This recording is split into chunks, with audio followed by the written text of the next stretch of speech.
부모를 짐이라 여긴 자식에게 줄 것은 없다.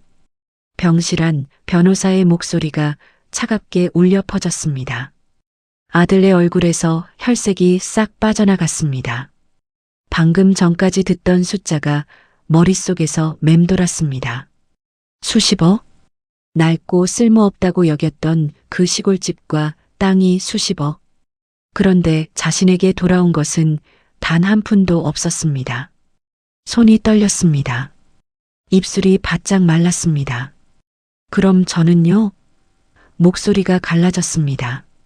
병상에 누운 어머니는 눈을 감은 채 아무 대답도 하지 않았습니다. 심전도 기계만이 규칙적으로 울렸습니다. 불과 며칠 전 그는 어머니를 폐가에 두고 가벼운 마음으로 떠났습니다. 이제 짐을 덜었다고 생각하며 핸들을 잡았습니다. 그런데 그가 버린 것은 어머니만이 아니었습니다. 대체 무슨 일이 있었던 걸까요? 어머니는 왜 이런 선택을 한 걸까요? 그리고 아들에게 남긴 그 한 줄의 문장에는 어떤 의미가 담겨 있을까요? 본격적인 이야기 시작하기 전에 구독과 좋아요 버튼을 눌러주시면 최신 영상을 가장 먼저 보실 수 있습니다. 지금 어느 곳에서 듣고 계신지 알려주시면 그곳에 행복과 건강이 가득하길 바라봅니다. 그럼 본격적인 이야기 시작하겠습니다. 엄마, 이제 내려요. 차문을 열며 던진 아들의 말투는 건조했다. 조수석에 앉아있던 어머니는 천천히 몸을 일으켰다. 허리를 펴는 동작조차 조심스러웠다. 여기가 어디니? 엄마, 외할아버지 살던 집이잖아요. 기억 안 나세요? 어머니는 차에서 내려 주변을 둘러보았다. 낯설면서도 어딘가 익숙한 풍경이었다. 무너져 내린 돌담 너머로 기와 지붕이 반쯤 내려앉은 집이 보였다. 마당 가득 허리춤까지 자란 잡초들이 바람에 흔들리고 있었다. 어머, 이게... 잠깐만요. 짐 먼저 내릴게요. 아들은 트렁크를 열어 작은 여행 가방 하나를 꺼냈다. 어머니가 평소 쓰던 물건들을 급하게 챙긴 듯 보였다. 약봉지 몇 개가 가방 옆 주머니에서 삐져나와 있었다. 녹슨 대문을 밀자 삐걱거리는 소리가 정막을 깼다. 한때는 튼튼했을 문짝이 이제는 경첩 하나로 간신히 버티고 있었다. 발을 디딜 때마다 무성한 풀들이 신발에 감겼다. 조심해서 들어가세요. 여기 계단 낡았으니까. 아들이 앞장서서 걸어갔다. 어머니는 그 뒤를 천천히 따라갔다. 오래된 장독대가 마당 한쪽에 쓰러져 있었고 우물가에는 이끼가 가득했다. 현관문을 열자 쿰쿰한 냄새가 확 밀려왔다. 수십 년간 닫혀있던 공간 특유의 습기와 곰팡이 냄새였다. 어머니가 코를 막으며 뒤로 물러섰다. 냄새가 좀 나네요. 창문 열면 괜찮아질 거예요. 아들은 가방을 마루에 내려놓고 서둘러 창문들을 열기 시작했다. 낡은 창틀이 빡빡하게 저항했지만 힘을 주자 뻑뻑한 소리를 내며 열렸다. 햇빛이 들어오자 집안 곳곳에 쌓인 먼지가 빗속에서 떠다녔다. 어머니는 마루 끝에 조용히 앉았다. 시선이 천천히 집안을 훑었다. 벽지는 군데군데 찢어져 있었고 방문은 경첩이 빠져 비스듬히 기울어져 있었다. 부엌 쪽에서는 수도꼭지가 녹슬어 떨어져 나간 흔적이 보였다. 엄마, 여기가 공기도 좋고 조용해서 지내시기 좋아요. 아들의 목소리에는 어떤 확신도 담겨 있지 않았다. 그저 말을 던질 뿐이었다. 어머니는 대답하지 않았다. 그저 마당 너머 멀리 보이는 산을 바라보았다. 병원에서도 요양이 필요하다고 했잖아요. 도시는 너무 복잡하고 시끄럽고 여긴 딱 쉬기 좋은 곳이에요. 아들은 계속 말을 이어갔다. 누구를 설득하려는 건지 모호했다. 어머니를 향한 말인지 자기 자신을 향한 변명인지 구분이 되지 않았다. 바람이 불자 낡은 기와 몇 장이 덜컹거리는 소리가 났다. 천장 어딘가에서 빗물이 새었던 흔적인지 큰 얼룩이 퍼져 있었다. 벽 한쪽에는 거미줄이 층층이 쌓여 있었다. 전기는 내일 전기 기사 부를게요. 지금은 랜턴 여기 놔둘 테니까 그거 쓰세요. 아들은 차에서 가져온 랜턴을 마루에 올려놓았다. LED 랜턴 하나가 이 넓은 집을 밝히기에는 터무니없이 부족해 보였다. 어머니의 시선이 마당 한쪽으로 향했다. 그곳에 작은 감나무 한 그루가 서 있었다. 가지는 앙상했지만 여전히 그 자리를 지키고 있었다. 어머니의 눈빛이 잠시 흔들렸다. 엄마가 어렸을 때 외할아버지랑 여기서 살았잖아요. 추억도 있고 그러니까 나쁘지 않을 거예요. 아들의 말에도 어머니는 여전히 침묵했다. 그저 두 손을 무릎 위에 모으고 앉아 있을 뿐이었다. 주름진 손등 위로 핏줄이 붉어져 보였다. 시계를 본 아들의 얼굴이 굳어졌다. 벌써 오후 4시가 넘어가고 있었다. 도시로 돌아가려면 서둘러야 했다. 어두워지기 전에 고속도로를 빠져나가야 했다. 엄마, 저 얼른 가봐야 해요. 내일 아침 일찍 약속이 있어서. 어머니가 천천히 고개를 돌려 아들을 바라보았다. 그 눈빛을 마주한 아들이 시선을 피했다. 며칠만 여기 계세요. 집 정리하고 사람 구해서 모시게 할게요. 그때까지만 참으세요. 식료품은 여기 놔뒀고요. 물은 저기 약수터에서 길어 쓰시면 되고 핸드폰은 충전해뒀으니까 뭐 필요한 거 있으면 연락하세요.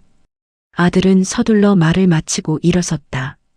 마루에서 내려서며 신발끈을 동여맸다. 어머니는 여전히 그 자리에 앉아 있었다. 그럼 저 갈게요. 조심히 계세요. 아들이 대문 쪽으로 걸어갔다. 잡초를 헤치며 나가는 발걸음이 빨라졌다.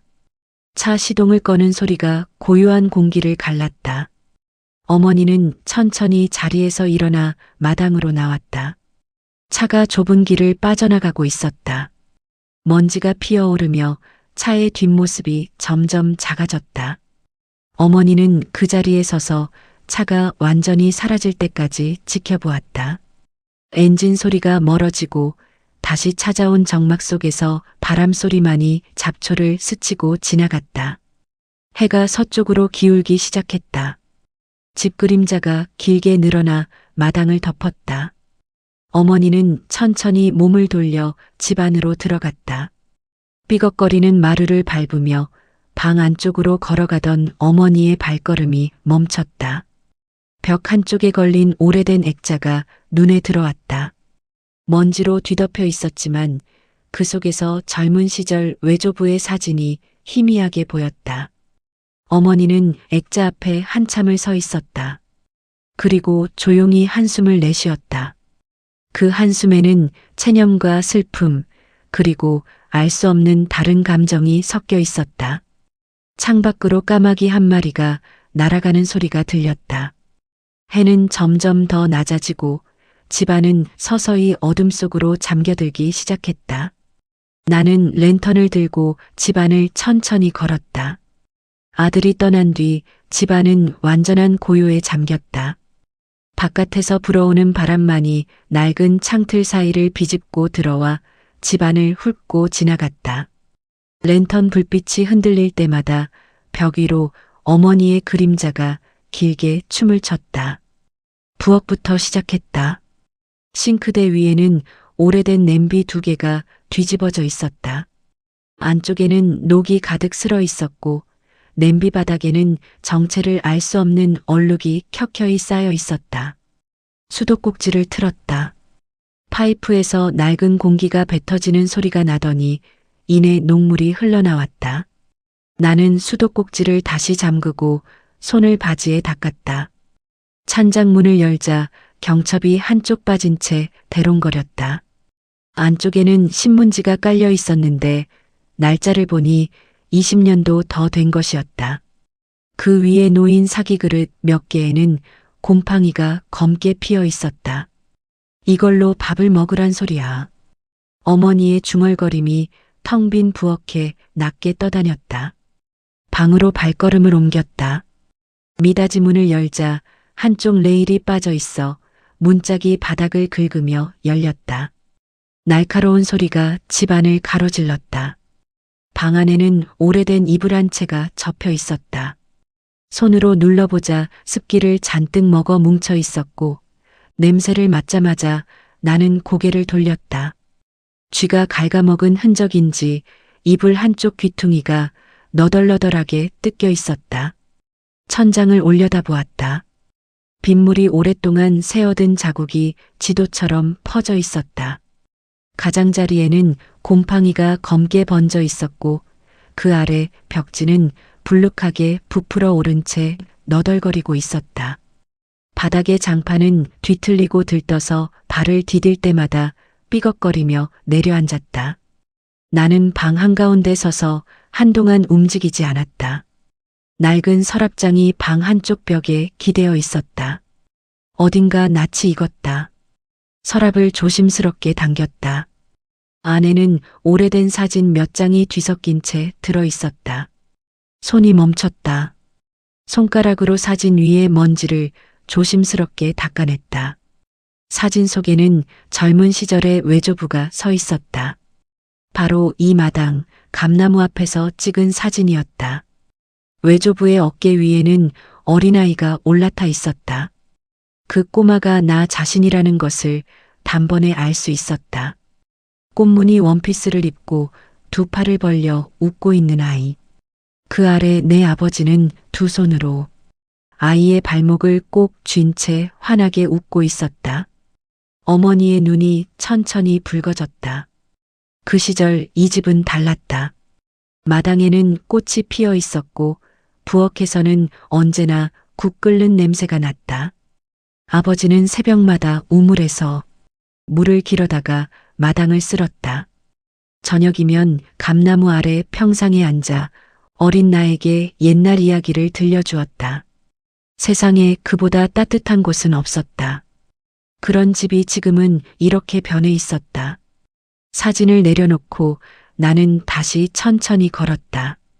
마루 끝에 앉은 채로 어두워진 마당을 바라보았다. 아들이 가져다 놓은 식료품 봉지가 마루 한쪽에 놓여 있었다. 컵라면 5개, 캔 음료 2개, 식빵 한 봉지. 봉지 안을 확인한 나는 아무 말 없이 봉지를 다시 내려놓았다. 전등 스위치를 눌러보았다. 한두 번 깜빡이더니 이내 꺼졌다. 다시 눌렀다. 이번에는 아예 반응이 없었다. 집안 전체가 다시 랜턴 불빛 하나에 의지하게 되었다. 바깥에서 귀뚜라미 소리가 들려오기 시작했다. 해가 완전히 지면서 집안의 공기는 더욱 차가워졌다. 나는 가져온 얇은 외투를 꺼내 어깨에 걸쳤다. 아들이 챙겨준 것이 아니라 스스로 집에서 꺼내 넣어온 것이었다. 부엌 창문 너머로 어둠이 내려앉은 마당이 보였다. 낮에 보이던 감나무는 어둠 속에서 검은 실루엣으로만 남아 있었다. 어머니는 랜턴을 마루에 내려놓고 그 옆에 조용히 앉았다. 차갑고 딱딱한 마루 위에 두 손을 모으고 앉아 있는 모습은 마치 집이 자신을 어떻게 대하는지 오래전부터 알고 있었다는 듯 자연스러워 보였다. 그러나 흔들리는 랜턴 불빛 속에서 나의 눈빛은 조용히 가라앉아 있었다. 슬프지도 분노하지도 않은 눈빛이었다. 무언가를 오래전부터 결심해온 사람의 눈빛이었다. 나는 천천히 몸을 일으켰다. 랜턴을 들고 집 안 깊숙한 곳으로 향하기 전 나는 한번 뒤를 돌아보았다. 아들이 다녀간 흔적은 그뿐이었다. 마루 위에 놓인 랜턴 하나, 구석에 밀쳐진 여행 가방, 그리고 컵라면이 든 봉지 하나. 그것이 아들이 나에게 남긴 전부였다. 나는 더 이상 그쪽을 보지 않았다. 그리고 느리지만 확고한 발걸음으로 안방 깊숙한 곳을 향해 걸어 들어갔다. 발 아래 장판이 삐걱거렸고 랜턴 불빛이 앞길을 밝혔다. 내 눈에는 이미 찾아야 할 것이 무엇인지 분명히 담겨 있었다. 아들이 떠나던 순간을 나는 아직도 선명하게 기억한다. 짐을 내려놓자마자 아들의 눈빛이 달라졌다. 집안을 둘러보는 척했지만 실제로는 아무것도 보지 않았다. 시선은 이미 이 집 바깥 어딘가를 향해 있었다. 발끝은 대문 쪽을 가리키고 있었다. 나는 그것을 모두 보고 있었다. 그러나 아무 말도 하지 않았다. 엄마, 저 얼른 가봐야 할 것 같아요. 아들이 손목시계를 내려다보며 말했다. 목소리에는 미안함도 망설임도 없었다. 그저 일정을 확인하는 사람의 말투였다. 나는 마루 끝에 앉아 아들의 얼굴을 바라보았다. 아들은 내 눈을 피했다. 며칠만 계세요. 정리되면 다시 모시러 올게요. 며칠? 나는 그 말을 속으로 되뇌었다. 며칠이 어느 정도인지 아들 스스로도 알고 있지 않다는 것을 나는 알았다. 정리가 무엇을 의미하는지도. 그 말은 약속이 아니었다. 그냥 이 자리를 모면하기 위한 말이었다. 그래. 나는 그것만 대답했다. 더 이상 말이 나오지 않았다. 아니, 말을 꺼낼 이유가 없었다.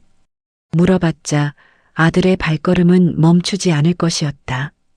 붙잡아봤자 며칠 뒤 또 다른 핑계로 나를 두고 갈 것이었다. 그걸 모를 만큼 내가 어리석지는 않았다. 아들은 트렁크에서 짐을 다 내린 뒤 곧바로 차 문을 열었다. 핸드폰 충전은 됐죠? 뭐 급한 거 있으면 전화하세요. 나는 고개만 끄덕였다. 약도 아침 저녁으로 꼭 챙겨 드시고요. 또 고개를 끄덕였다. 아들이 더 무슨 말을 했는지는 잘 기억나지 않는다. 귀에 들어오지 않았다. 아들의 입이 움직이는 것을 바라보면서 나는 엉뚱하게도 아들이 처음 걸음마를 떼던 날을 생각하고 있었다. 비틀거리면서도 두 팔을 벌려 나에게로 달려오던 그 아이. 넘어지면 울음보다 먼저 나를 찾던 그 아이가 지금 이 사람이라는 것이 그 순간 이상하게 실감이 나지 않았다. 차 시동이 걸렸다. 나는 천천히 마당으로 내려섰다. 잡초가 발목을 스쳤다. 대문 쪽으로 빠져나가는 차의 뒷모습이 보였다. 브레이크 등이 한번 들어왔다가 꺼졌다. 속도가 붙었다. 흙먼지가 피어오르며 차가 점점 작아졌다. 나는 그 자리에 서서 움직이지 않았다. 차가 완전히 보이지 않을 때까지, 먼지가 가라앉을 때까지, 엔진 소리가 완전히 사라질 때까지, 그제야 나는 천천히 몸을 돌렸다. 등 뒤로 집이 서 있었다. 내려앉은 지붕, 녹슨 대문, 잡초 가득한 마당. 아들이 말한 대로라면 공기 좋고 조용한 곳이었다. 틀린 말은 아니었다. 다만 그 말 속에 나에 대한 마음은 단 한 조각도 담겨 있지 않았다. 집 안으로 들어서자 정막이 물처럼 밀려들었다. 인기척이 사라진 공간이 이렇게 무거운 것인지 오래 살면서도 새삼 느껴지는 무게였다. 바람이 창틀 사이를 비집고 들어오며 가느다란 소리를 냈다. 어딘가에서 벽지가 덜렁거리는 소리도 들렸다. 그 외에는 아무 소리도 없었다. 나는 마루에 앉아 두 손을 무릎 위에 올렸다. 50년도 더 된 기억이 떠올랐다. 어린 시절 이 마당에서 나의 부모님과 함께 뛰어놀던 여름. 저녁 밥상 위에 올라오던 된장찌개 냄새. 잠들기 전 어머님이 등을 토닥이며 흥얼거리던 자장가. 그 시절 이 집은 세상에서 가장 따뜻한 곳이었다. 지금 이 집에 다시 오게 될 줄은 몰랐다. 이런 방식으로는 더욱. 그러나 이상하게도 나는 울지 않았다. 눈물이 나오지 않았다. 서럽지 않아서가 아니었다. 이미 오래전에 각오가 끝났기 때문이었다. 아들의 눈빛이 달라지기 시작한 것이 언제였는지 나는 정확히 기억하고 있었다. 사업이 기울면서부터였다. 병원비 얘기가 나오면서부터였다. 그때부터 나는 조용히 준비를 시작했다. 랜턴 불빛이 흔들렸다. 나는 자리에서 일어나 안방 쪽으로 걸어갔다. 발걸음은 느렸지만 방향은 흔들리지 않았다. 찾아야 할 것이 있었다. 오래전에 이 집 안 깊숙한 곳에 숨겨두었던 것. 내 부모님이 마지막으로 내게 남긴 것. 아들이 알지 못하는 것. 나는 안방 문을 열었다. 삐걱거리는 소리가 정막을 갈랐다. 바닥에 쌓인 먼지가 발걸음에 일어났다가 가라앉았다. 랜턴 불빛을 앞으로 들어올리며 나는 벽 안쪽 깊숙한 곳을 살폈다. 아직 있었다. 외조부가 직접 만들었다는 벽장 한쪽 귀퉁이, 바닥과 벽 사이 손 한 뼘 너비의 틈. 그 안에 낡은 나무 상자가 여전히 자리를 지키고 있었다. 나는 천천히 무릎을 꿇고 상자를 꺼냈다. 먼지를 털어냈다. 뚜껑을 열었다.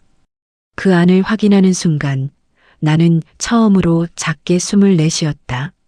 안도인지 결심인지 스스로도 구분이 되지 않는 숨이었다. 밖에서는 바람이 점점 거세졌다. 처마 끝 어딘가에서 빗물바지가 덜컹거렸다. 귀뚜라미 소리가 더욱 가까이 들렸다. 집은 여전히 조용했다. 그러나 그 조용함 속에서 무언가가 아주 천천히 움직이기 시작하고 있었다. 아들이 떠나고 한참이 지나도록 나는 그 자리에 있었다.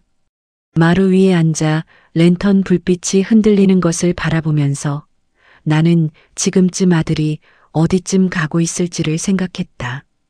고속도로에 올라탔을 것이다. 창문을 조금 열고 한숨을 내쉬었을 것이다. 어깨가 내려가는 것을 느끼면서 가벼워진 마음에 스스로도 놀랐을 것이다. 나는 그 표정이 어떤 표정일지 알고 있었다. 아들의 얼굴에서 그 표정이 처음 보이기 시작한 건 꽤 오래전 일이었다. 사업이 기울기 시작하면서였다. 처음에는 말이 줄었다. 그 다음에는 전화가 뜸해졌다. 명절에 얼굴을 비추어도 밥상 앞에서 핸드폰만 들여다보았다. 내가 몸이 안 좋다는 말을 꺼냈을 때 아들의 눈빛 속에서 스치고 지나간 것이 무엇인지 나는 정확히 읽었다. 걱정이 아니었다. 계산이었다. 그게 처음으로 가슴에 선명하게 새겨진 날이었다. 병원비가 쌓이기 시작했다. 아들은 처음 몇 달은 아무 말 없이 냈다. 그러나 시간이 지날수록 한숨이 길어졌다. 통장 잔고를 들여다보는 횟수가 늘었다. 어느 날 밤에는 내가 잠든 척하고 있는데 아들이 거실에서 전화를 하며 낮은 목소리로 이런 말을 했다. 나도 한계야. 나도 내 인생이 있잖아. 나는 그날 밤 한숨도 자지 못했다. 서운했느냐고 묻는다면 솔직히 말해야겠다. 서운하지 않았다고 하면 거짓말이다. 그러나 그보다 먼저 든 감정은 따로 있었다. 내가 저 아이를 어떻게 키웠는가 하는 아주 조용하고 긴 물음이었다. 나는 아들을 탓하고 싶지 않았다. 세상이 팍팍해진 것도 알았다. 빚이 사람을 어떻게 바꾸어 놓는지도 알았다. 그러나 알면서도 납득이 되지 않는 것들이 있었다. 아무리 힘들어도 부모를 폐가에 두고 떠날 수는 없다는 것. 그것은 사정이 해결해주는 문제가 아니었다. 지금 이 순간 아들은 핸들을 잡고 도시로 향하면서 무슨 생각을 하고 있을까? 나는 알 것 같았다. 아니, 알고 있었다. 이제 좀 살겠다는 생각. 병원비 걱정 없이 숨 한 번 쉬어보겠다는 생각. 그 생각이 마음속에 번지면서 잠깐 따뜻해지는 기분. 그리고 그 온기가 채 가시기도 전에 슬그머니 올라오는 무언가. 아들도 그것이 무엇인지 알 것이다.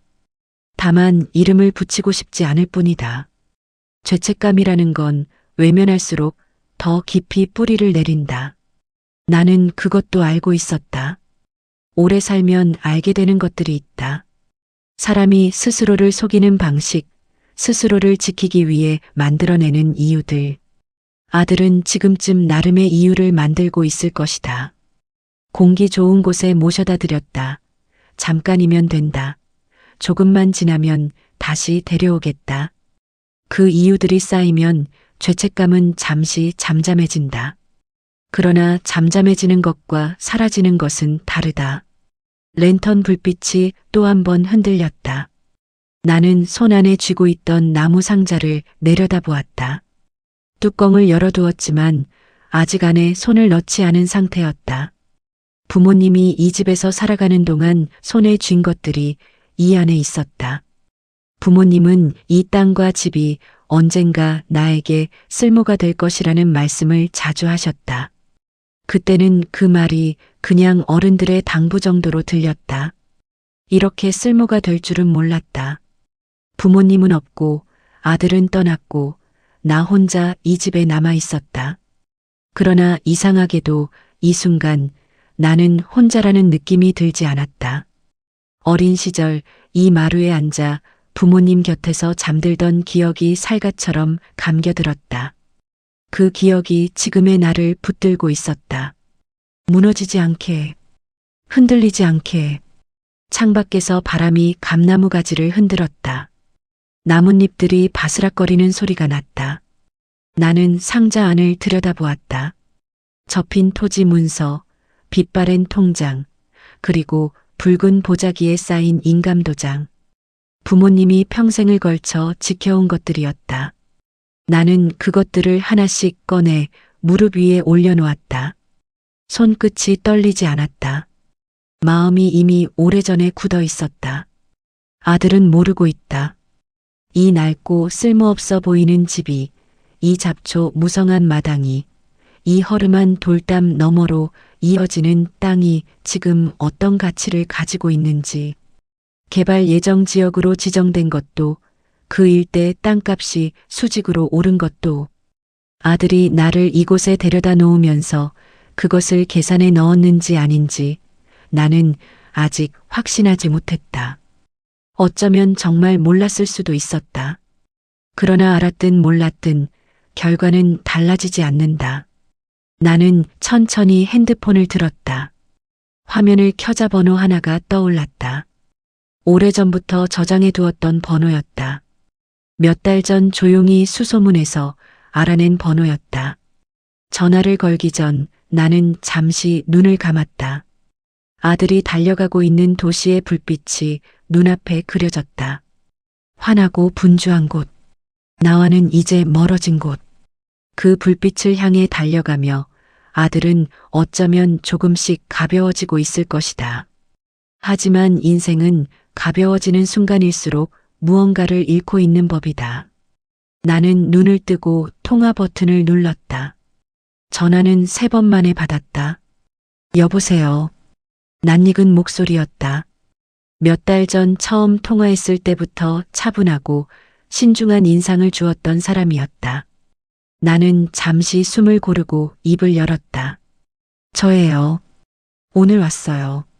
집에. 짧은 침묵이 흘렀다. 많이 힘드셨겠어요. 나는 그 말에 대답하지 않았다. 힘들었는지 힘들지 않았는지를 따지는 것은 지금 중요한 일이 아니었다.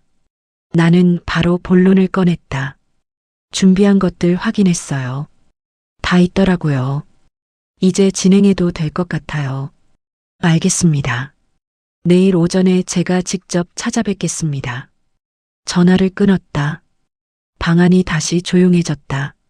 랜턴 불빛 아래 무릎 위에 올려둔 것들이 보였다. 토지 문서, 통장, 인감도장. 나는 그것들을 하나씩 다시 천천히 들여다보았다. 이것들을 처음 발견한 것은 부모님이 돌아가시고 나서 얼마 되지 않았을 때였다. 집을 정리하다 벽장 안쪽 깊숙한 곳에서 이 낡은 나무 상자를 꺼냈다. 뚜껑을 열었을 때 나는 한동안 그 자리에서 움직이지 못했다.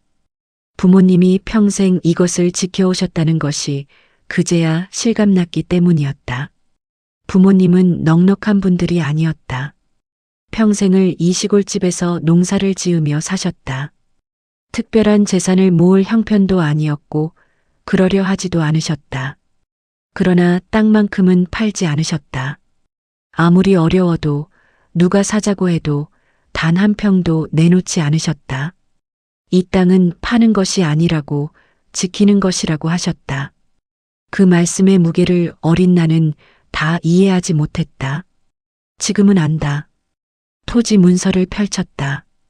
빛바래고 모서리가 달아 있었지만 내용은 선명했다. 이 집과 집 주변으로 이어지는 땅, 농과 밭, 그리고 뒷산 자락까지 부모님 명의로 된 땅들이 문서 위에 빼곡하게 적혀 있었다. 이것이 개발 예정 지역으로 묶인다는 것을 안 것은 지난해 봄이었다. 마을 이장에게서 연락이 왔다. 처음에는 실감이 나지 않았다. 수십 년 동안 아무도 거들떠보지 않던 땅이 낡은 집 한 채와 쓸모없어 보이던 밭대기들이 하루아침에 수십억의 가치가 된다는 것이, 그러나 이장이 설명해 준 서류들을 직접 확인하고 나서야 나는 그것이 사실임을 받아들였다. 그 순간 나는 오래 생각했다. 이 사실을 아들에게 알려야 하는가? 처음에는 당연히 알려야 한다고 생각했다. 그러나 시간이 지날수록 아들의 태도가 달라지고 있다는 것을 느꼈다. 병원에 다녀오는 날이면 약값을 묻는 대신 한숨부터 쉬었다. 전화를 해도 바쁘다는 말이 먼저 나왔다. 명절에 얼굴을 비추어도 오래 있지 않고 자리를 떴다. 나는 조용히 기다렸다. 아들이 스스로 달라지기를. 하지만 달라지지 않았다. 오히려 더 노골적이 되었다. 요양원 이야기가 처음 나온 것은 지난 겨울이었다. 아들은 조심스럽게 꺼냈지만 나는 그 말 뒤에 무엇이 있는지 알았다. 비용 부담을 덜고 싶다는 것, 자신의 일상으로 돌아가고 싶다는 것, 나를 어딘가에 맡기고 싶다는 것. 그 다음으로 나온 것이 이 시골집이었다. 공기 좋고 조용하다는 말과 함께 그때 나는 결심을 굳혔다. 더 이상 기다리지 않기로 했다. 아들이 달라질 것이라는 기대도, 언젠가는 알아줄 것이라는 희망도 내려놓기로 했다. 대신 내가 할 수 있는 것을 하기로 했다. 부모님이 평생 지켜온 것을 내가 올바르게 쓰기로 했다. 몇 달에 걸쳐 준비했다. 혼자서 조용히 움직였다. 아들에게는 아무것도 내색하지 않았다. 변호사를 찾아갔다. 처음에는 낯설고 어려운 일이었다. 그러나 한 번씩 발걸음을 옮길 때마다 마음이 오히려 단단해졌다. 내가 무엇을 하려는지, 왜 해야 하는지가 분명했기 때문이었다. 유언장을 작성했다. 펜을 잡은 손이 떨렸는지 떨리지 않았는지 솔직히 기억이 나지 않는다. 다만 한 글자씩 써내려가면서 이것이 맞다는 확신이 있었다. 부모님이 지켜온 것을 부모님이 바라셨을 방식으로 쓰는 것. 그것이 내가 마지막으로 할 수 있는 일이었다. 통장을 들여다보았다. 잔액이 그리 많지는 않았지만 내가 쓰고자 하는 용도에는 충분했다. 나는 통장을 접어 문서 위에 나란히 올려놓았다. 인감도장을 손에 쥐어보았다. 부모님의 체온이 아직 남아있는 것 같은 착각이 들었다. 창밖에서 바람소리가 들렸다. 나는 잠시 눈을 감고 부모님을 생각했다. 새벽마다 마당을 쓸던 모습, 저녁이면 마루에 앉아 별을 올려다보던 모습, 내가 아플 때면 밤새 머리맡을 지키던 모습. 그분들이 이 땅을 지킨 것은 재산을 불리기 위해서가 아니었다. 그냥 이 자리를 지키는 것이 삶이었던 분들이었다. 그 삶을 내가 이어받고 싶었다. 아들에게 물려줄 수 없다는 것이 슬프지 않느냐고 묻는다면 솔직히 말하겠다. 슬프다. 여전히 슬프다. 아들이 이런 선택을 받아야 할 만큼 멀어진 것이, 내가 낳고 키운 아이가 이 지경이 된 것이 가슴 한켠에서 아직도 쑤시고 아팠다. 그러나 사랑과 올바름은 때로 다른 방향을 가리킨다. 나는 다시 눈을 떴다. 랜턴 불빛 아래 문서들이 조용히 놓여 있었다. 내일 아침 이곳에 사람이 올 것이었다. 그리고 마지막 절차들이 하나씩 마무리될 것이었다. 그 이후의 일들은 내 손을 떠나 있었다. 나는 문서들을 다시 상자 안에 가지런히 넣었다. 뚜껑을 닫았다. 그리고 상자를 두 손으로 꼭 쥐었다. 밖에서는 귀뚜라미 소리가 이어지고 있었다. 이 낡은 집도, 이 깊은 어둠도, 이 무거운 정막도 오늘 밤만큼은 이상하게 포근하게 느껴졌다. 부모님이 곁에 있는 것 같았다. 나는 그 감각을 오래 붙들고 앉아 있었다. 새벽에 눈이 떠졌다. 랜턴이 꺼진 채로 밤을 보냈다. 완전한 어둠 속에서 잠이 들었는데 눈을 뜨니 창문 너머로 희뿌연 여명이 들어오고 있었다. 나는 잠시 이곳이 어디인지를 생각했다. 벽에 등을 기댄 채 앉아서 잠이 든 것이었다. 허리가 뻐근했다. 무릎이 차가웠다. 품에 안고 있던 상자는 옆으로 조금 기울어져 있었지만 품 안에 그대로 있었다. 나는 천천히 몸을 일으켰다. 창문을 열었다. 새벽 공기가 차갑게 밀려들었다. 마당에는 밤새 이슬이 내려 잡초 위로 물방울이 맺혀 있었다. 감나무 가지 끝에도 이슬이 달려 있었다. 아직 해가 뜨기 전인데도 새소리가 들려왔다. 어디선가 멀리 닭 우는 소리도 들렸다. 조용하고 맑은 아침이었다. 나는 부엌에서 물을 끓였다.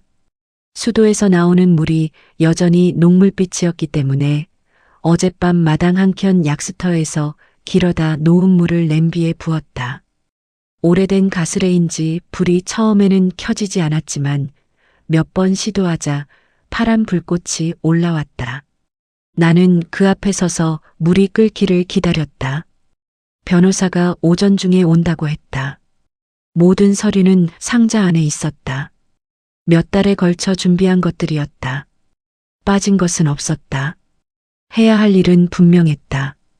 나는 뜨거운 물에 믹스커피 한 봉지를 타서 마루에 앉아 천천히 마셨다. 아들이 챙겨놓고 간 식료품 봉지 안에 있던 것이었다. 쓴맛이 났다. 그러나 따뜻했다. 햇살이 마당으로 들어오기 시작했다. 감나무 그림자가 마당 위로 길게 뻗었다. 이슬 맺힌 잡초들이 빛을 받아 반짝였다. 부모님이 살아계실 때 이 시간이 하루 중 가장 좋다고 하셨다. 아침 햇살이 마당으로 막 들어오는 시간. 하루가 시작되는 냄새가 난다고 하셨다. 그 말이 오늘 아침 처음으로 실감이 났다. 그러나 오래 앉아 있을 수가 없었다. 가슴 쪽이 조여드는 느낌이 아침부터 있었다. 어젯밤 차가운 마루에서 잠든 탓인지 아니면 며칠째 제대로 먹지 못한 탓인지 몸이 말을 듣지 않았다. 숨을 깊이 들이쉬면 가슴 안쪽이 당겼다. 나는 약봉지를 꺼내 아침 약을 챙겼다. 물과 함께 넘겼다. 잠시 눈을 감고 기다렸다. 괜찮아질 것이었다. 오전 10시쯤 되었을 때 변호사가 도착했다. 마을 이장도 함께 왔다. 좁은 마당에 차가 들어서는 소리가 나더니 곧 대문 밖에서 인기척이 들렸다.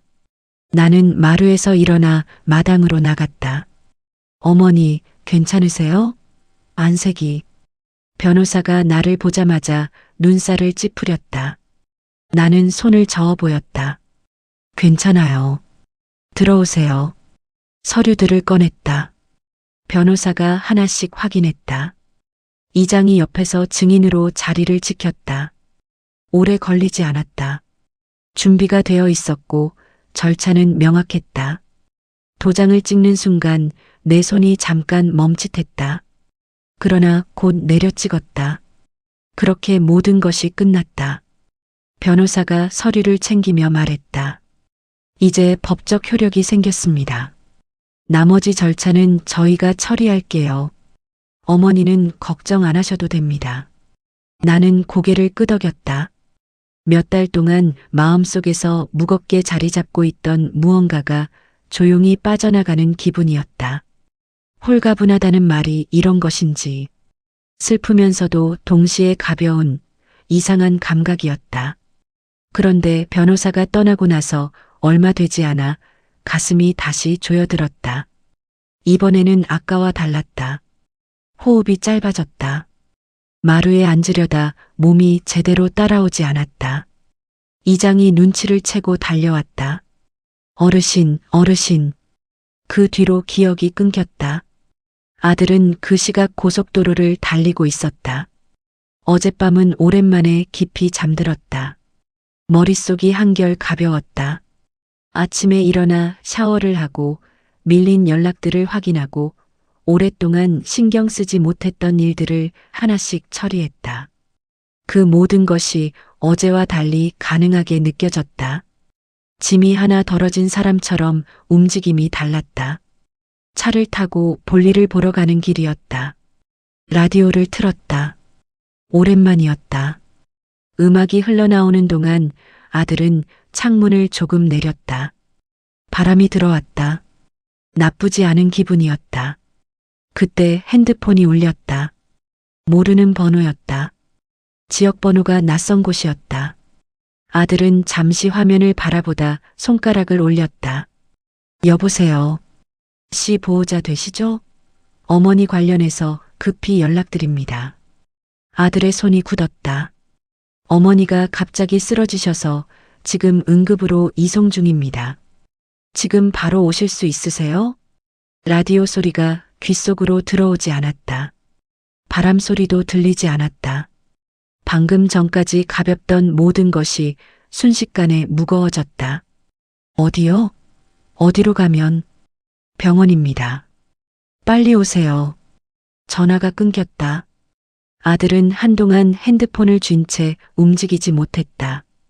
앞차가 멀어지고 있었다. 신호가 바뀌었다. 누군가 뒤에서 경적을 울렸다. 아들의 얼굴에서 혈색이 빠져나갔다. 어젯밤 나를 두고 떠나던 순간이 갑자기 눈앞에 떠올랐는지도 몰랐다.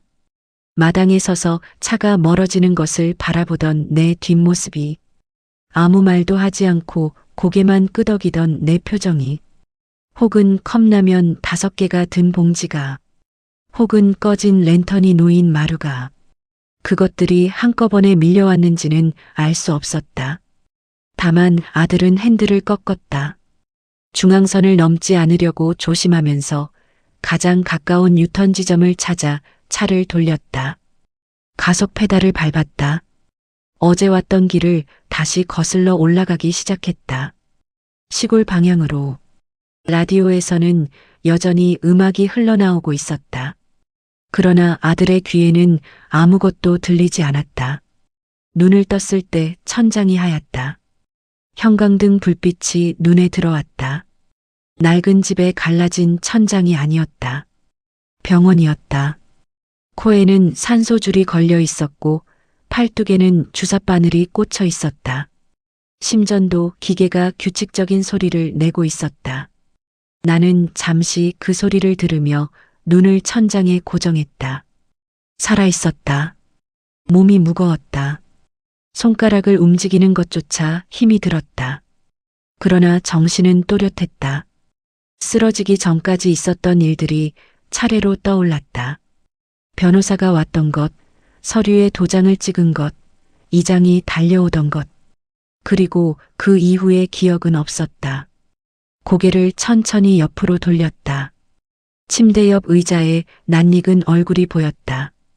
이웃집 박씨 아주머니였다. 깜빡 졸다가 내가 움직이는 기척을 느꼈는지 눈을 떴다. 어르신, 정신 드세요? 언제부터 있었어요? 구급차 타고 오실 때부터요. 아이고, 얼마나 놀랐는지. 아주머니가 간호사를 부르러 나갔다. 나는 다시 천장을 바라보았다. 창문 너머로 오후의 햇살이 들어오고 있었다. 아침에 쓰러진 것이니 반나절쯤 지난 셈이었다. 서류는 이미 처리되었다. 그것만은 분명했다. 쓰러지기 전에 모든 것이 끝났다. 변호사가 서류를 챙겨 떠났고 도장도 찍혔고 법적 효력도 생겼다. 몸이 이렇게 되었어도 그것만큼은 흔들리지 않았다. 나는 그 사실에 작은 안도를 느꼈다. 의사가 들어왔다. 검사 결과를 설명했다. 심장 쪽에 무리가 왔다는 것, 당분간은 안정이 필요하다는 것, 찬 곳에서 제대로 먹지도 자지도 못한 것이 원인 중 하나라는 것. 나는 고개를 끄덕이며 들었다. 의사가 나간 뒤 아주머니가 다시 자리에 앉았다. 아드님한테 연락은 됐어요? 모르겠어요. 이장님이 연락하셨을 거예요. 나는 대답하지 않았다. 아들이 올지 안 올지를 모르겠다는 것이 아니었다. 올 것은 알았다. 이런 연락을 받으면 오지 않을 수 없을 것이었다. 다만 그 이유가 무엇인지를 나는 알고 있었다. 걱정이 먼저일 수도 있었다. 그러나 그것이 전부는 아닐 것이었다. 사람은 잃을 것이 생기면 움직인다. 창밖을 바라보았다. 병원 마당에 나무가 몇 그루 서 있었다. 바람에 가지가 흔들렸다. 부모님이 살던 집의 감나무가 떠올랐다. 오늘 아침 이슬을 맞으며 서 있던 그 나무. 이제 그 나무도, 그 집도, 그 땅도 내 손을 떠났다. 이상하게도 후회가 없었다. 아들이 병원에 도착한 것은 오후 늦게였다. 긴 복도를 달려오는 발소리가 들렸다. 병실 문이 열렸다. 숨이 차오른 듯 가슴을 들썩이며 아들이 들어섰다. 나를 발견하자마자 멈춰섰다. 엄마. 나는 아들을 바라보았다. 아들의 얼굴은 하얘져 있었다. 눈밑이 어두웠다. 달려오는 내내 무슨 생각을 했는지 얼굴에 고스란히 남아 있었다. 많이 놀랐어요. 갑자기 연락이 와서 아들이 침대 옆으로 다가왔다. 손을 뻗어 내 손을 잡으려다 멈칫했다. 그리고 결국 손을 잡았다. 차가운 손이었다. 나는 그 손을 잡힌 채로 아무 말도 하지 않았다. 어떤 말을 해야 할지 몰라서가 아니었다. 오히려 할 말이 너무 많아서였다. 그러나 지금 이 자리에서 그것들을 꺼내는 것이 맞는지 알 수 없었다. 아들의 손이 따뜻해지기를 기다리며 나는 그냥 창밖을 바라보았다. 아들이 먼저 입을 열었다. 엄마, 미안해요. 짧은 말이었다. 그 말이 진심인지 아닌지를 나는 오래 살아온 사람의 귀로 들었다. 진심이 아니라고는 할 수 없었다. 놀란 것은 사실이었고 걱정이 된 것도 사실이었을 것이다. 다만 그 미안함이 어디서 비롯된 것인지가 중요했다. 내가 쓰러진 것이 미안한 것인지, 어젯밤 나를 그 폐가에 두고 떠난 것이 미안한 것인지. 아들은 그 답을 아직 모르고 있을 것이었다. 집에 왜 혼자 계셨어요? 연락을 하지. 전화했으면 왔어요? 아들이 입을 다물었다. 나는 더 이상 그 이야기를 이어가지 않았다. 몸이 피곤했다. 마음도 피곤했다. 지금 이 자리에서 아들과 긴 이야기를 나누는 것은 내가 원하는 일이 아니었다. 해야 할 말들은 이미 다른 방식으로 남겨두었다. 변호사가 그것을 전달할 것이었다. 아들은 의자를 끌어다 침대 옆에 앉았다. 핸드폰을 꺼내 들었다가 다시 주머니에 넣었다. 무슨 말을 해야 할지 모르는 사람의 모습이었다. 나는 눈을 감았다. 그때 병실 문이 다시 열렸다. 이장이 들어왔다. 그 뒤로 처음 보는 얼굴 2명이 따라 들어왔다. 정장을 입은 사람들이었다. 아들이 고개를 들어 그들을 바라보았다. 안녕하세요. 저희는 법률사무소에서 나왔습니다. 아들의 눈빛이 흔들렸다.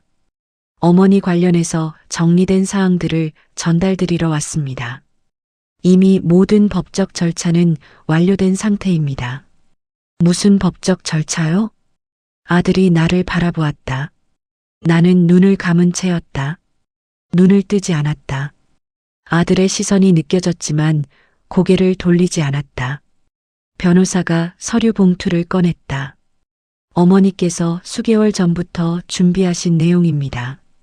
부동산 처분 및 유언 내용을 전달드리겠습니다. 아들의 숨소리가 달라지는 것이 느껴졌다. 잠깐만요. 그게 무슨 말씀이신지. 이 시골집과 주변 토지 전부가 어머니 명의로 되어 있었습니다. 해당 지역이 개발 예정 구역으로 지정되면서 현재 감정가로는 변호사가 숫자를 말했다. 병실 안이 조용해졌다. 아들이 굳어지는 것이 느껴졌다. 말 그대로 굳어졌다.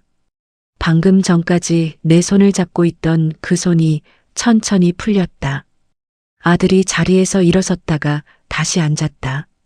머릿속에서 무언가를 빠르게 계산하고 있을 것이었다. 어젯밤 그 낡은 집이, 그 잡초 무성한 마당이, 그 허름한 돌담이 갑자기 다른 것으로 보이기 시작했을 것이었다. 나는 눈을 감은 채 숨을 고르게 쉬었다. 아들이 몰랐던 것들이 지금 이 순간 한꺼번에 쏟아지고 있었다. 수십 년 동안 사람 손을 타지 않은 땅, 부모님이 한 평도 팔지 않으며 지켜온 논과 밭, 개발 지역으로 묶인 그 일제 전체. 아들이 나를 이곳에 두고 떠났던 바로 그 집과 땅이. 심전도 기계가 일정한 소리를 냈다. 변호사가 말을 이어갔다. 유언의 내용이 하나씩 전달되었다.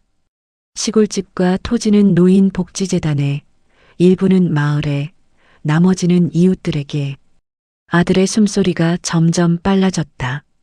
나는 느낄 수 있었다. 눈을 감고 있어도 느껴졌다. 그럼 저는요? 아들의 목소리가 갈라졌다. 변호사가 잠시 멈추었다가 마지막 항목을 읽었다. 아드님 앞으로는 별도의 재산 항목이 없습니다. 다만 어머니께서 직접 남기신 문장이 있습니다. 종이 넘기는 소리가 났다. 변호사의 목소리가 병실 안을 채웠다. 부모를 짐이라 여긴 자식에게 줄 것은 없다. 아무 소리도 나지 않았다. 심전도 기계만이 규칙적으로 울렸다. 나는 눈을 감은 채 그 소리를 들었다. 아들이 어떤 표정을 짓고 있는지 보지 않았다. 볼 수가 없었다. 보고 싶지 않았다. 창문 너머로 바람 소리가 들렸다. 저 멀리 어딘가에서 부모님이 이 마루 위에서 별을 바라보던 어느 밤이 떠올랐다. 그 시절 이 세상은 참 단순했다. 따뜻한 밥과 등을 토닥이는 손과 잠들기 전 들려오는 자장가. 그것이 전부였고 그것으로 충분했다. 눈 안쪽이 뜨거워졌다. 나는 그냥 두었다. 오늘만큼은 참지 않아도 될 것 같았다. 병실 안의 침묵은 오래 이어졌다. 변호사가 마지막 문장을 읽고 난 뒤 아무도 먼저 입을 열지 않았다.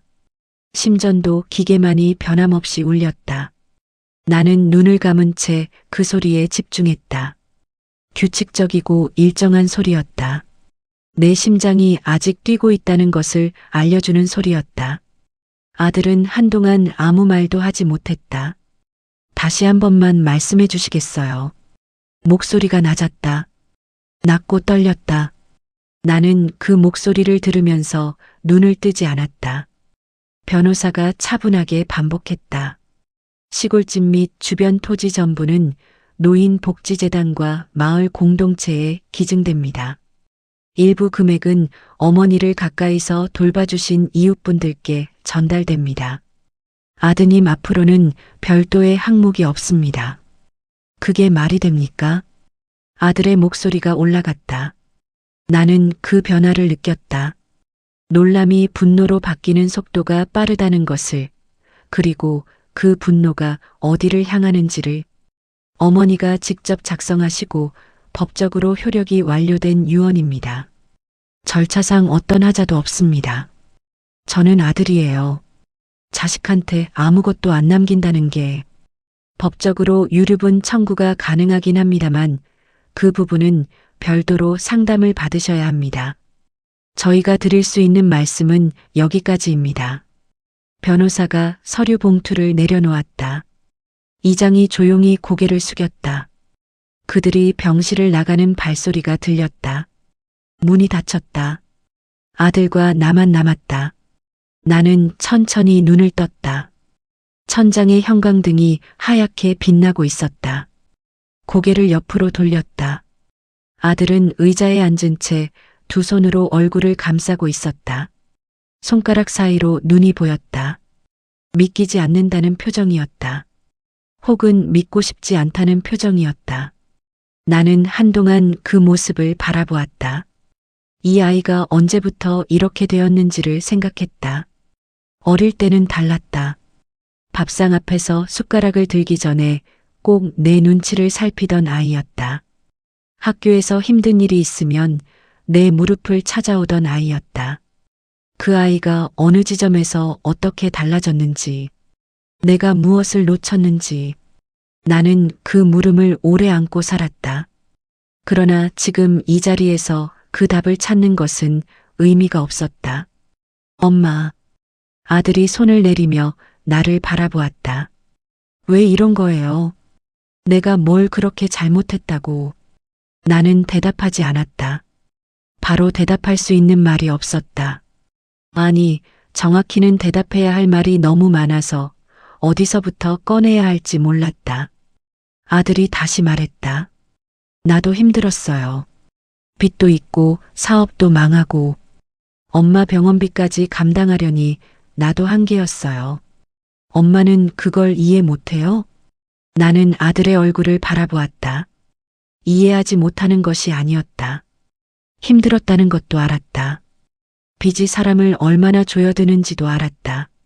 세상이 팍팍하다는 것도 알았다.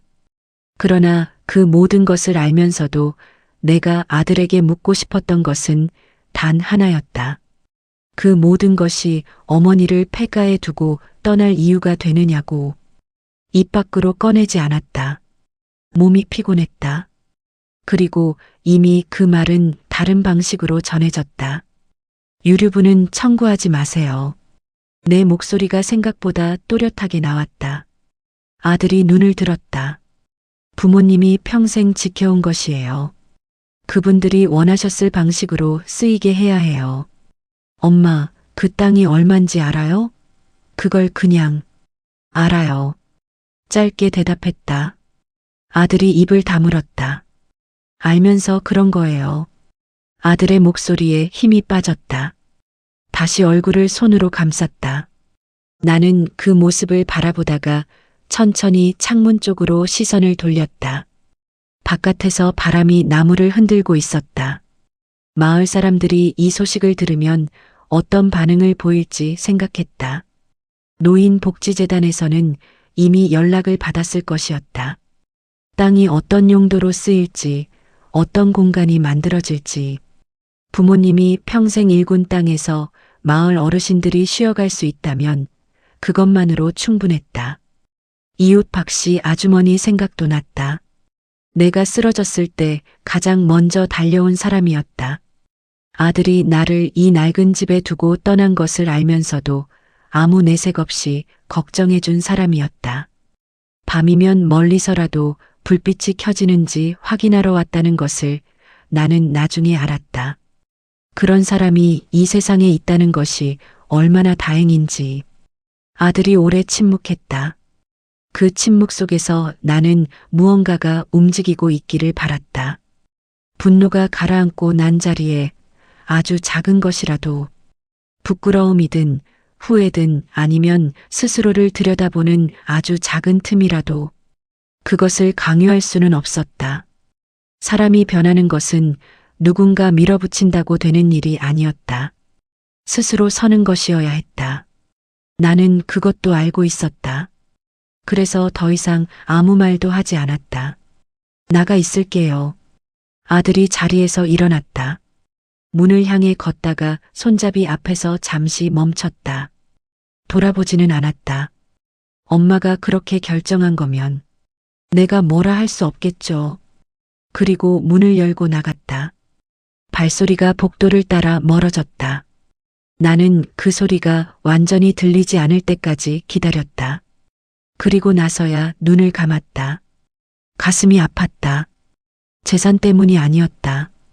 아들의 마지막 말이 아직 귀에 남아 있었기 때문이었다. 뭐라 할 수 없다는 말. 그 말 속에 미안하다는 말이 있었는지 아니면 그냥 체념이 있었는지 나는 알 수 없었다. 어쩌면 아들 스스로도 모를 것이었다. 사람은 잃고 나서야 보이는 것들이 있다. 부모님이 내게 늘 하시던 말씀이었다. 그때는 그 말이 왜 그렇게 자주 나오는지 이해하지 못했다. 이제는 안다. 당연하다고 여겼던 것들이 사라지는 순간 그것이 얼마나 소중했는지가 비로소 보인다. 그리고 그때는 이미 늦었다. 아들도 언젠가는 알게 될 것이었다. 언제가 될지는 몰랐다. 빠를 수도 있었고 오래 걸릴 수도 있었다. 혹은 영영 모를 수도 있었다. 그것은 내가 어떻게 할 수 있는 일이 아니었다. 나는 그냥 지금 이 자리에 누워 있었다. 창밖으로 오후 햇살이 기울어지고 있었다. 병실 바닥으로 빛이 길게 들어왔다가 천천히 줄어들었다. 심전도 기계가 여전히 규칙적으로 울렸다. 부모님 생각이 났다. 부모님이 지키신 것을 내가 올바르게 썼다는 것이 이 순간만큼은 또렷하게 느껴졌다. 그 느낌이 가슴 안쪽에서 조용히 번졌다. 따뜻하고 단단한 감각이었다. 잘했다. 아무도 그 말을 해주지 않았지만 나는 알았다. 부모님이 알고 계실 것이었다. 눈꺼풀이 무거워졌다. 몸이 이불 속으로 가라앉는 것이 느껴졌다. 나는 저항하지 않았다. 오늘 하루가 길었다. 몸도 마음도 오래 버텨왔다. 이제는 쉬어도 될 것 같았다. 눈을 감는 순간 부모님이 살던 집의 감나무가 떠올랐다. 아침 이슬을 맞으며 서 있던 그 나무. 앙상한 가지였지만 자리를 지키고 있던 그 나무. 이제 그 나무 옆에 다른 손길이 닿을 것이었다. 다른 사람들의 웃음소리가 그 마당을 채울 것이었다. 그것으로 충분했다. 부모님도 그것으로 충분하다고 하실 것이었다. 나는 그렇게 믿으며 눈을 감았다. 퇴원하던 날 나는 시골집으로 돌아가지 않았다. 박씨 아주머니가 자기 집에 있으라고 했다.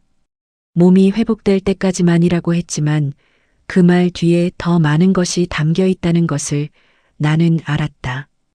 혼자 두기 걱정된다는 것, 끼니를 챙겨주고 싶다는 것, 그냥 곁에 있어주고 싶다는 것. 나는 한참을 사양하다가 결국 고개를 끄덕였다. 아주머니 집은 따뜻했다. 저녁이면 된장찌개 냄새가 났다.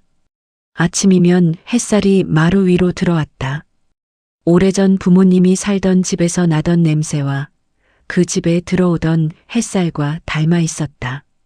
나는 그 안에서 조금씩 몸을 추슬렀다. 아들은 그 뒤로 연락이 없었다. 한 번쯤은 올 것이라고 생각했다. 아니, 올 것이라고 기대했다는 표현이 더 정확할 것이다. 병원에서 그렇게 헤어졌어도 시간이 지나면 찾아올 것이라고. 그러나 일주일이 지나도 열흘이 지나도 아들의 전화는 오지 않았다. 나는 그 사실을 담담하게 받아들이려 했다. 담담하게 되지 않는 날도 있었다. 밤에 잠이 오지 않는 날, 아주머니 집 마루에 앉아 어둠을 바라보다가 아들 생각이 나는 날이 있었다. 지금 어떻게 지내고 있는지, 밥은 먹고 있는지, 혼자서 무너지고 있지는 않은지, 미워하면서도 걱정이 되는 것이 자식이라는 것이 그런 것이었다. 그 걱정을 내가 어떻게 할 수 있는 일은 아무것도 없었다. 아들이 시골집을 다시 찾아온 것은 그로부터 2달이 지난 뒤였다. 나는 그 사실을 이장에게서 전해 들었다. 아들이 혼자 차를 몰고 왔다고 했다. 아무에게도 연락하지 않고 조용히 왔다고 했다. 그 시간 시골집은 이미 달라져 있었다. 재단 측에서 사람을 보내 정리를 시작했다. 낡은 담장은 조심스럽게 해체되었고 내려앉았던 지붕은 철거되었다. 마당의 잡초는 걷어졌고 터는 새로운 용도를 위해 측량이 끝난 상태였다.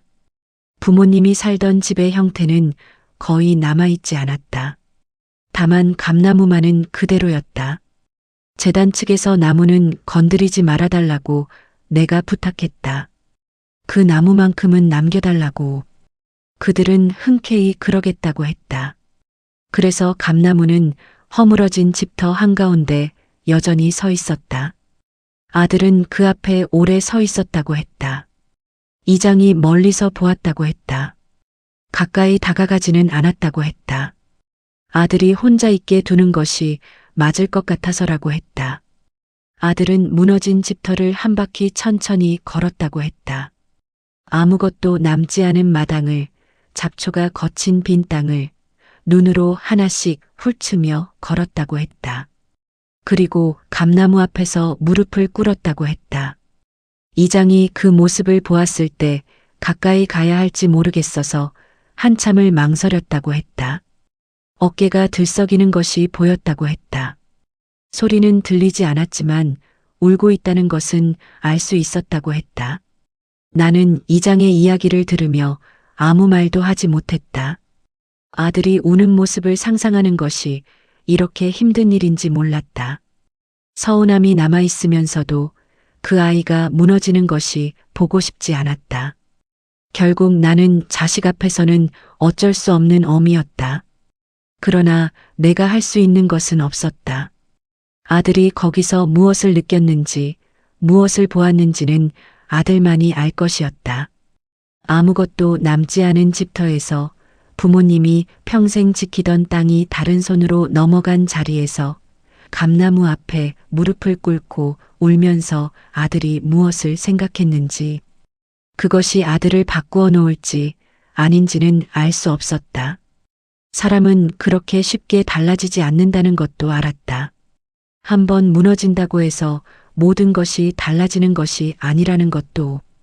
그러나 무너져 본 사람만이 볼 수 있는 것들이 있었다. 바닥에 닿아 본 사람만이 느끼는 것들이 있었다. 아들이 그것을 느꼈기를 바랐다. 빚은 여전히 남아있을 것이었다. 사업은 이미 무너진 상태였다. 기대했던 재산은 손에 들어오지 않았다. 아들의 삶은 당분간 더 힘들 것이었다. 그 무게를 누가 대신 져줄 수 없었다. 아들이 스스로 감당해야 할 것이었다.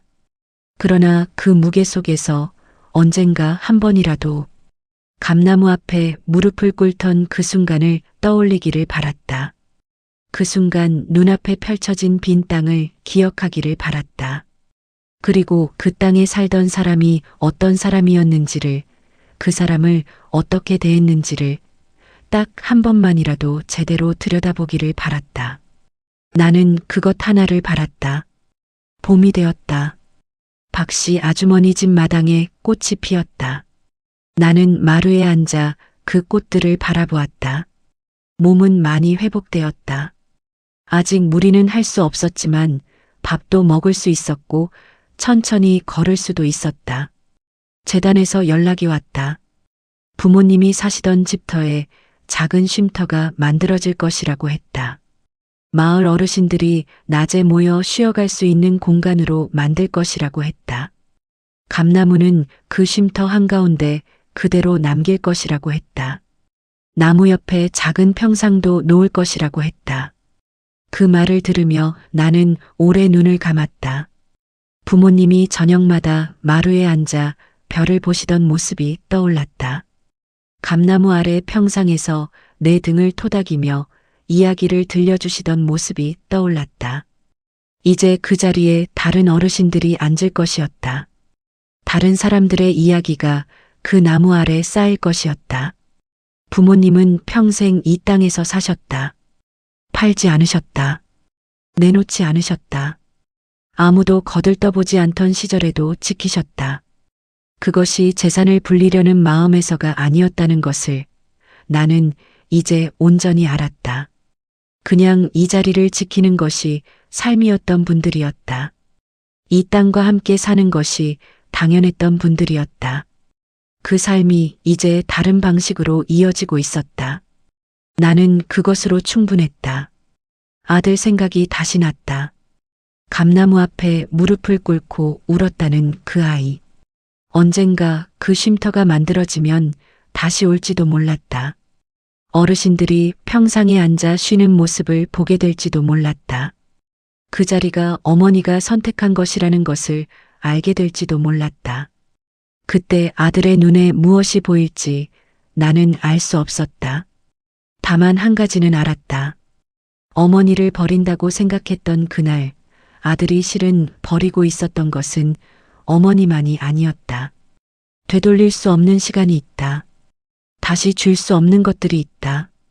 차가 먼지를 일으키며 멀어지던 그 순간 마당에 홀로 서 있던 어머니의 뒷모습을 마지막으로 보던 그 순간 아들의 인생에서도 무언가가 함께 멀어지고 있었다.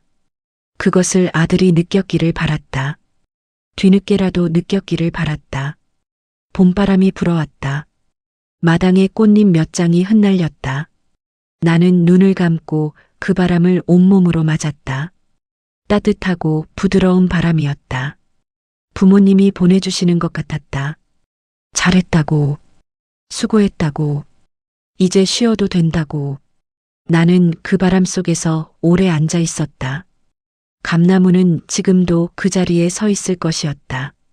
봄이 오면 새잎을 틔우고, 여름이면 그늘을 만들고, 가을이면 열매를 맺는, 아무도 돌보지 않는 시간에도 자기 자리를 지켜온 그 나무처럼 사람도 그렇게 살아야 한다는 것을 나는 이제 알았다. 어머니를 버린 그날 그의 인생도 함께 버려지고 있었습니다.